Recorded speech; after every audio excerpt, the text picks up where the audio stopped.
আপোনালোকে জানে শাৰদীয় বতৰ আৰম্ভ হৈছে আৰু দুৰ্গা পূজা অহা 28 তাৰিখৰ পৰা হ'ব।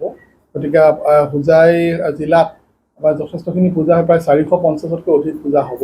ৰাইজৰ সুবিধাৰ কাৰণে ইতিমধ্যে আমি পূজা কমিটিসকলৰ লগত মিটিং কৰিছোঁ, বিভিন্ন NGOৰ লগত মিটিং কৰিছোঁ, পুলিচ প্ৰশাসনৰ লগত আমি আলোচনা কৰিছোঁ। সুন্দৰভাৱে গোটেই দিনকেইটা সকলো দৰ্শনাৰ্থী আহি পূজা কৰিব পাৰে, তাৰ কাৰণে ট্ৰেফিক মেনেজমেণ্ট আমি কৰিছোঁ। আৰু প্ৰত্যেকখন পূজা কমিটিয়ে তেওঁলোকে পাৰ্মিশ্যন ল'ব লাগিব।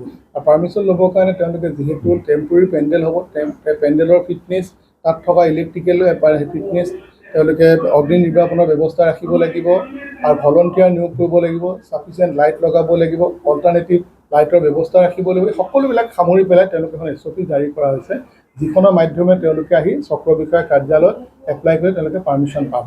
ইয়াৰ বাহিৰেও আমি যিটো আমাৰ ইমাৰ্চন আছে ভাচানিৰ কাৰণে, আমি প্ৰত্যেকটো ঘাটতে আমি SDRFৰ নাও ৰাখিম আৰু SDFৰ মানুহ ৰাখিম আৰু প্ৰত্যেক পূজা কমিটিত আমি নিৰ্দিষ্ট ভলণ্টিয়াৰ ৰাখিম, যাতে তেওঁলোকে ভাচানিৰ সময়ত সুন্দৰভাৱে গোটেই বস্তুটো সমাপ্ত হয়।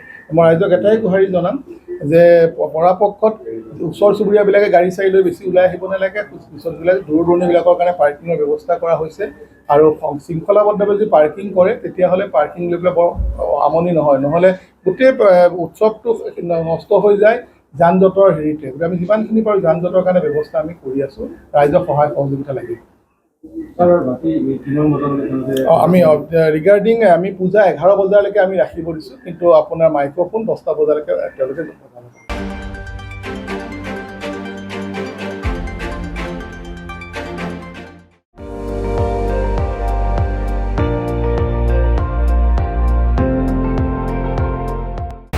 আপুনি চাই আছে ND24, সৰ্বশ্ৰেষ্ঠ নহয় সৰ্বোত্তমৰ দৌৰ।